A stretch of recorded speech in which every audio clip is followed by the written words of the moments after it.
বাঁকুড়ার তৃণমূল নেতা খুনে অভিযুক্ত গ্রেপ্তার ফুলবাড়ি থেকে। বাঁকুড়ার তৃণমূল নেতা সেকেন্দার খাঁ হত্যাকাণ্ডে অভিযুক্তকে গ্রেপ্তার করল নিউ জলপাইগুড়ি থানার পুলিশ।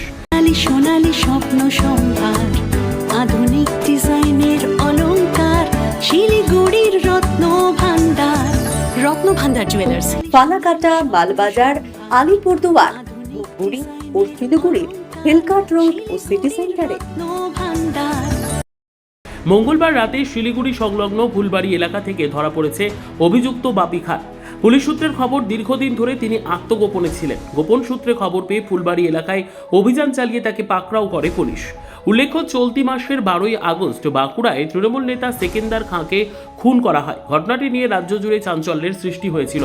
তদন্তে নেমে একাধিক ব্যক্তির নাম উঠে এলেও মূল অভিযুক্ত বাপি খান এতদিন পলাতক ছিল। অবশেষে শিলিগুড়ি সংলগ্ন এলাকা থেকে তাকে গ্রেপ্তার করতে সক্ষম হলো পুলিশ। পুলিশ জানিয়েছে, অভিযুক্তকে আদালতে পেশ করে ট্রানজিট রিমান্ডে বাঁকুড়ায় নিয়ে যাওয়া হবে। হত্যার নেপথ্যে কোন কোন কারণ কাজ করেছে এবং আরও কারা যুক্ত রয়েছে তা জানতে বিস্তারিত জেরা করা হবে। ঘটনার খবর ছড়িয়ে পড়তে এলাকায় চাঞ্চল্যের সৃষ্টি হয়েছে। তৃণমূল নেতৃত্বের দাবি, সেকেন্দার খাঁ খুনের ঘটনায় ন্যায় বিচার চান এবং অভিযুক্তদের উপযুক্ত শাস্তি। শিলিগুড়ি থেকে সোনাই চৌধুরীর রিপোর্ট, 3NI নিউজ বাংলা।